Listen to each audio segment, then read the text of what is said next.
BM BM BM का जो important chart है उसको देखते हैं। ठीक है, टाल का कितना होता है? 1 होता है। जिप्सम का 2 होता है। कैल्साइट का 3 होता है। फ्लोराइड का 4 होता है। एपाटाइट का 5 होता है। फेल्सपार का 6 होता है और क्वार्ट का 7 होता है। टोपाज का 8 होता है। कोरंडम का 9 होता है।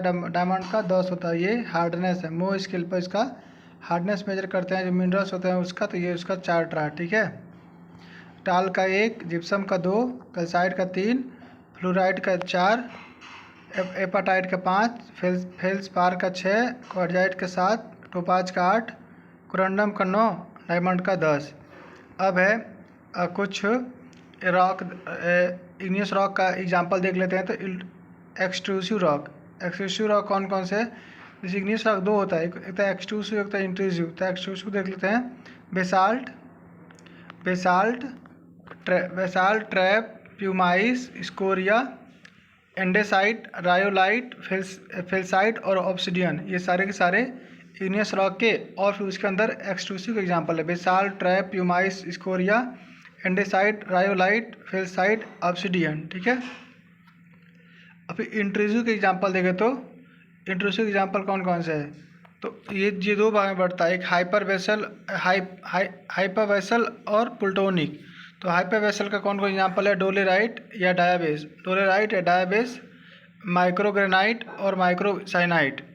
वहीं प्लूटोनिक की बात करें तो ये थोड़ा ये ऊपर गहराई पे होता है। अंदर गहराई पे कौन कौन है? ग्रेनाइट, साइनाइट, गैब्रो, डोलेराइट और पिग्मेटाइट और पेरिडोटाइट। कौन कौन? ग्रेनाइट, साइनाइट, गैब्रो, डायराइट, पिग्मेटाइट और पेरिडोटाइट। ठीक है, अगला है अकॉर्डिंग टू सिलिका की बात करें तो एसिड रॉक, इसमें कितना होता है? 60 से 70% होता है। 60 से 70% सिलिका होता है। और फिर एग्जांपल में ग्रेनाइट और रायोलाइट। इंटरमीडिएट रॉक का 60 से 70% होता है। इसमें साइनाइट और एंडेसाइट होता है। बेसिक रॉक 60 से 45% और इसमें gabbro, some variety of dolerite. Ultra basic का 45 से 30 और peridotite, some variety of dolerite and basalt होता है। ठीक है, और देखो sedimentary rock example. Sedimentary rock कई भाग में बढ़ता है ना, तो एक एक सबका एग्जांपल देख लेते हैं। ठीक है, अच्छे से। पहला है केमिकल डिपॉजिट, दूसरा है ऑर्गेनिक डिपॉजिट, तीसरा है फ्रेगमेंटल या मैकेनिकल वेदर्ड, चौथा रेजिडुअल डिपॉजिट। तो केमिकल डिपॉजिट का कौन सा एग्जांपल है? Gypsum, magnesite, anhydrite, dolomite, lime, topaz. ठीक है, ऑर्गेनिक डिपॉजिट का कौन कौन है? लाइमस्टोन, चाक, कंकर, सेल, कोल, ट्रिपोली और लिग्नाइट। वही फ्रेगमेंटल या मैकेनिकल वेदर कौन? सैंडस्टोन, ग्रेवेल, कांग्लोमेरेट और ब्रेसिया।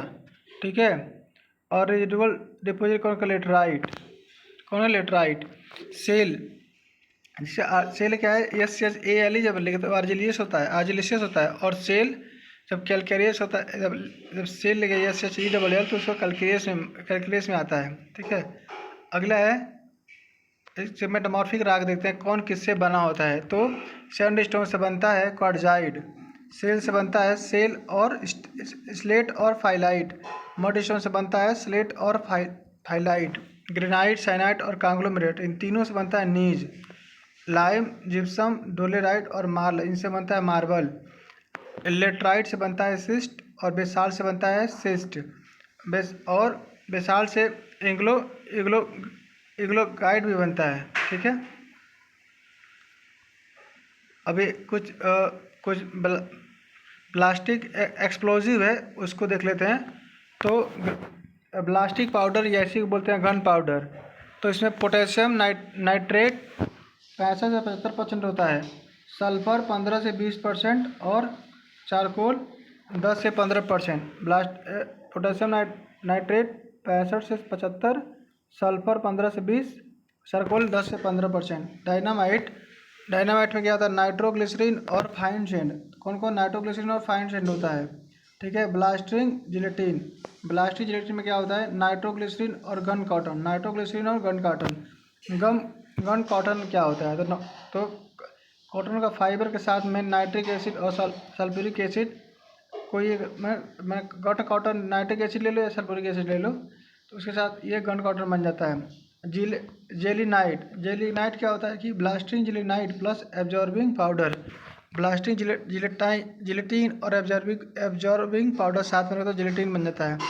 कोर्डाइट क्या होता है, तो नाइट्रोग्लिसरीन और नाइट्रोसेलुलोज के मिश्रण को कोर्डाइट बोलते हैं। रॉक रॉक इससे बनता है, तो पोटेशियम क्लोरेट और नाइट्रोबेंजोल से मिलकर रॉक बनता है।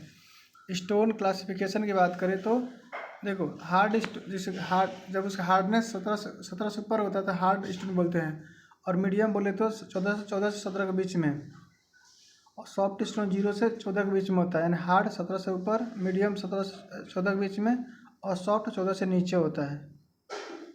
ठीक है। अब आता है टफनेस इंडेक्स। टफनेस इंडेक्स, तो टफनेस वैल्यू और टफनेस वैल्यू और उसका कब क्या बोलते हैं, तो गुड टफनेस कब बोलते हैं, जब 19 से ज़्यादा होता है। मीडियम टफनेस कब बोलते हैं, जब 13 से 19 के बीच में होता है। और बैड टफनेस तब बोला जाता है जब उसका वैल्यू 13 से नीचे होता है। तो गुड टफनेस 19 से ऊपर, मीडियम टफनेस 13 से 19 के बीच में, और बैड टफनेस 13 से नीचे होता है। ठीक है। अगला है एब्जॉर्प्शन, नहीं एब्रेशन टेस्ट, एट्रीशन टेस्ट है। ठीक है। तो गुड स्टोन के लिए होता है 2%, गुड स्टोन के लिए, वाटर एब्जॉर्प्शन नहीं है, गुड स्टोन के लिए इसको क्या बोलते हैं, एट्रीशन टेस्ट है, एट्रीशन वैल्यू है। ठीक है, बोले ना, बताया ना, एट्रीशन वैल्यू। अगर ये 2% से कम होता है, 2% के बराबर या कम होता है, तो इसे बोलते हैं गुड स्टोन। क्या बोलते हैं, गुड स्टोन। और अगर 2 और 3 के बीच में हो जाता है तो इसे बोलते हैं मीडियम क्वालिटी आ जाता है। और यही अगर 5 से ऊपर चला जाता है तो वो बैड क्वालिटी में माना जाता है। ठीक है।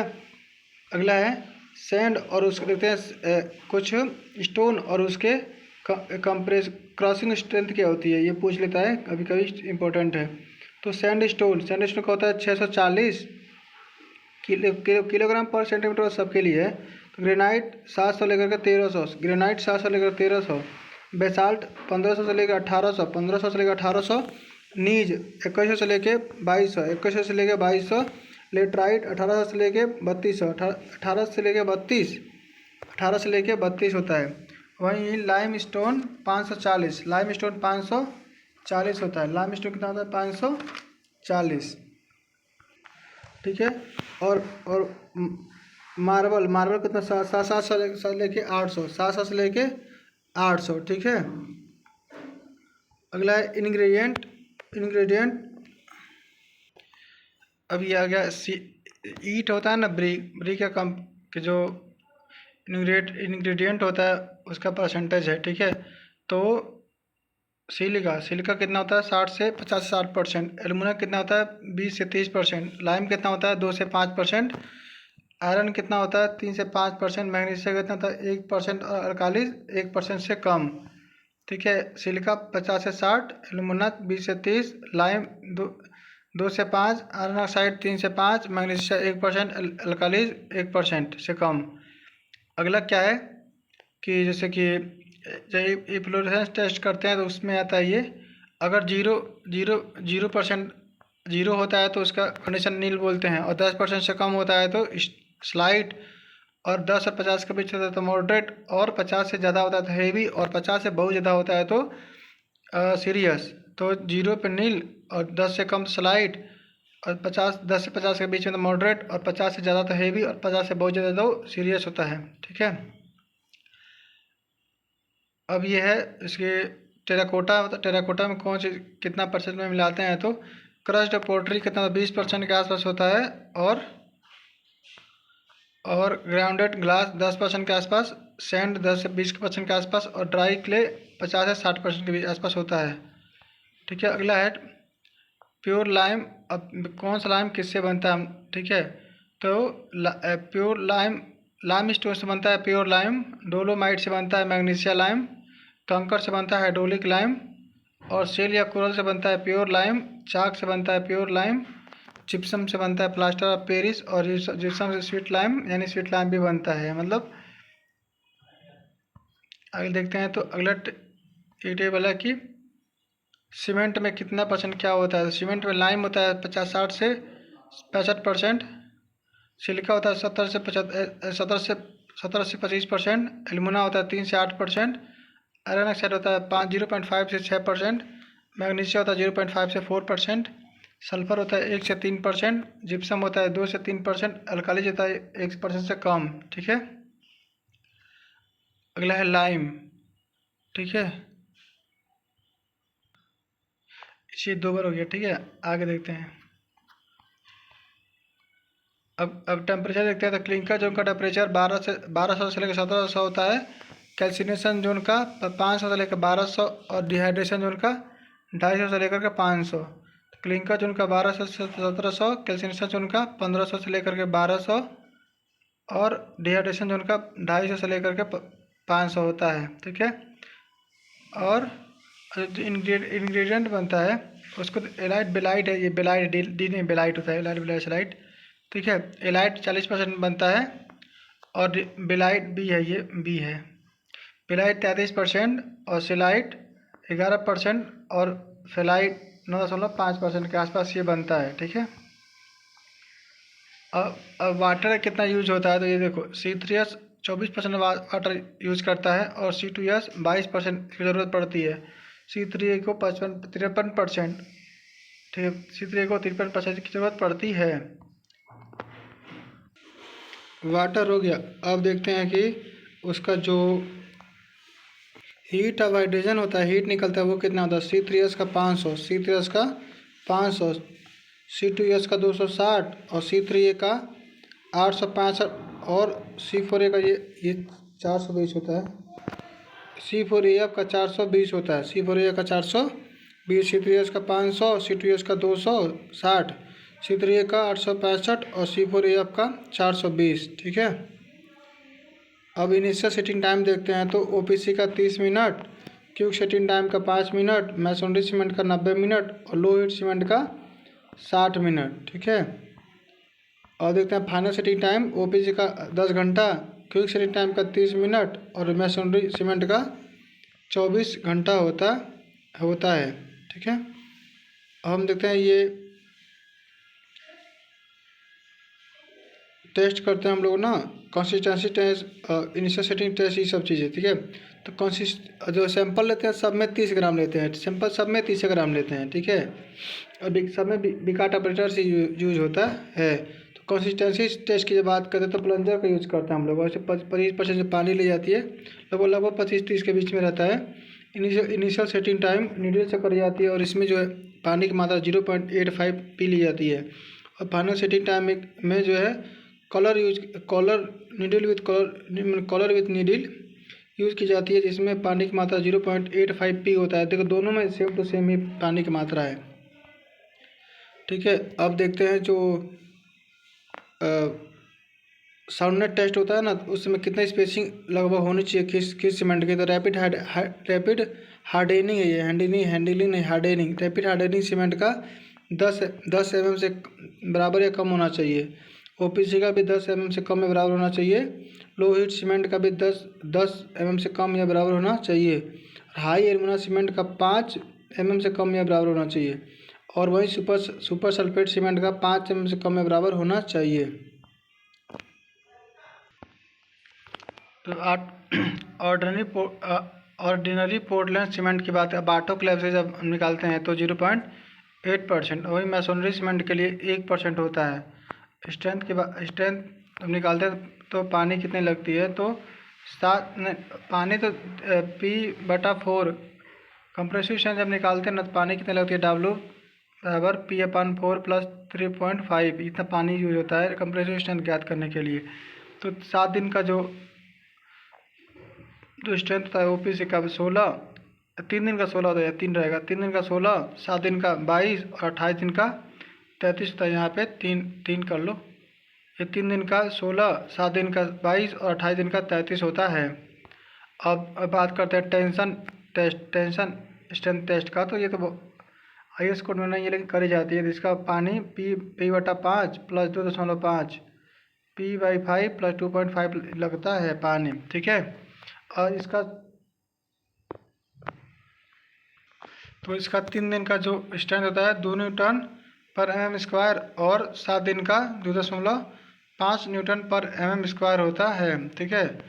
अब ऑर्डिनरी पोर्टलैंड सीमेंट की हम बात करें, अब फाइन एनालिसिस की से बात करते हैं तो ऑर्डिनरी पोर्टलैंड सीमेंट में जो रेजिडुअल बचता है वो 10% से या 10% कम या बराबर से ज़्यादा नहीं होना चाहिए। 10% से ज़्यादा नहीं होना चाहिए। ऑर्डिनरी पोर्टलैंड सीमेंट का 10% से ज़्यादा नहीं होना चाहिए।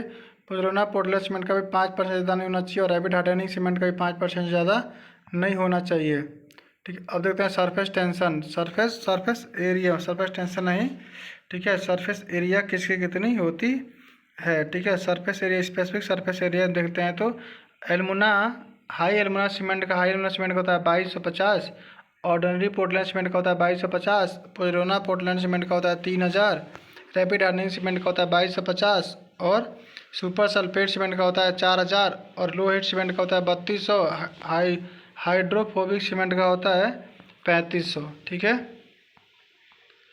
अब ये देखते हैं स्ट्रेंथ की बात करें तो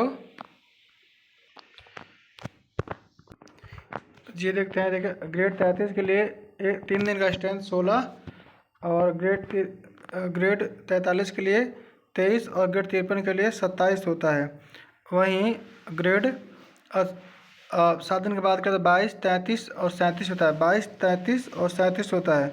वहीं 28 दिन की बात करें तो 33, 43 और 53 होता है, 33, 43 और 53 होता है, ठीक है। हाई एल्मुना सीमेंट, तो हाई एल्मुना सीमेंट में इसमें 2 चार्ट मर्ज हो गया, एक ये यहाँ से अलग है, ठीक है। तो हाई एल्मुना सीमेंट में एल्मुना या बैकसाइड का जो परसेंटेज 40% होता है और लाइम भी 40% होता है और आयरन ऑक्साइड कितना होता है 15% होता है, ठीक है। इसका जो है इसका 1 दिन का जो स्ट्रेंथ होता है इसका मिनिमम कंप्रेसिव स्ट्रेंथ 1 दिन का 30 होता है और 3 दिन का 35 होता है, ठीक है।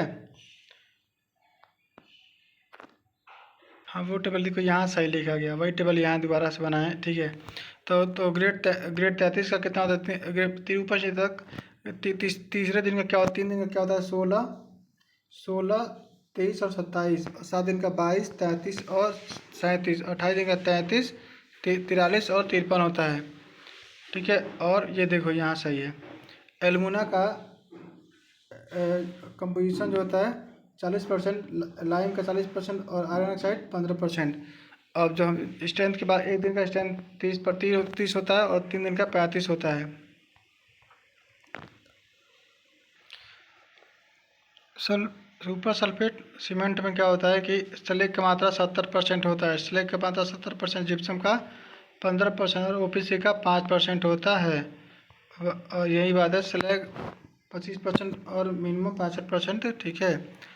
अब ये देखो किस पदार्थ से कौन सा कलर बनता है, तो ब्लैक लंप से ब्लैक बनता है, वर्बिलियम से रेड बनता है, आयरन ऑक्साइड से रेड बनता है, कोबाल्ट से ब्लू बनता है और बर्न अमर से ब्राउन बनता है, एलो एलो एलो क्रोमियम से एलो बनता है, क्रोमियम ऑक्साइड से ग्रीन बनता है और कॉपर सल्फेट से ग्रीन बनता है।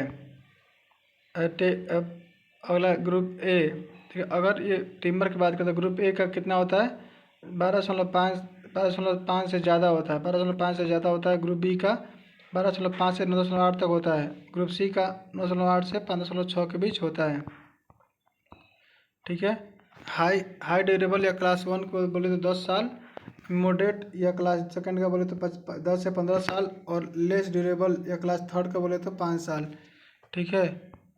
ड्राई जोन की बात करें तो 12% ड्राई जोन का होता है, मॉडरेट जोन का 14%, ठीक है। और डैम्प जोन का 17%, मॉइस्चर जोन का 20%, तो 12, 14, 17, 20, ठीक है। अब डोर के लिए 12 से 20%, ठीक है, नमी होना हो सकता है, लिमिट है। और विंडो के लिए 10 से 16% तक, ठीक है। ड्राई जोन किसे बोलते हैं? जब 40% ह्यूमन ह्यूमिडिटी होता है तो ड्राई जोन बोलते हैं। मॉडरेट जोन 40 से 56% होता है तो मॉडरेट जोन, और 56 से 67% होता है तो डैम्प जोन, और मॉइस्चर जोन को बोलते हैं 67% ज़्यादा होता है तब। अब तो पिंक नॉट का साइज कितना था? 12 mm से कम, कहीं तो 6 mm भी देखने को मिलता है। स्मॉल नॉट किसे बोलते हैं? 12 से लेकर स्मॉल नॉट किसे बोलते हैं? 12 mm से लेकर 20 mm के बीच में, और मीडियम नॉट 20 से लेकर 40 mm के बीच में। लार्ज नॉट 40 mm से ज़्यादा होता है। ठीक है। अब तो टेंजेंशियल श्रिंकेज कितना होता है? 7 से लेकर 12%। रेडियल श्रिंकेज 3 से लेकर 6%। लॉन्गिट्यूडनल श्रिंकेज 0.1 से लेकर 0.3% होता है। ठीक है। Paint for priming on metal तो 25 से 40 से वैल्यू होता है। घर के बाहर सतह पर प्राइम कोट करें तो 28 से लेकर 40 होता है। सेमी ग्लास पेंट पे करें तो 35 से 40 होता है। और फ्लैट पेंट हो तो 50 से 75 होता है। ठीक है। अब ये देखो रेजिन तो सॉल्वेंट और रेजिनियस मटेरियल तो बॉयल्ड लिंसीड ऑयल के लिए कोपल अम्बर होता है। टर्पेंटाइन के लिए रेजिन गम डैम्पर होता है। मेथलेट प्रिसिपिटेट के लिए लैक सिलिक और स्टार्च होता है। लैक सिलिक और सैंड्रेज होता है है।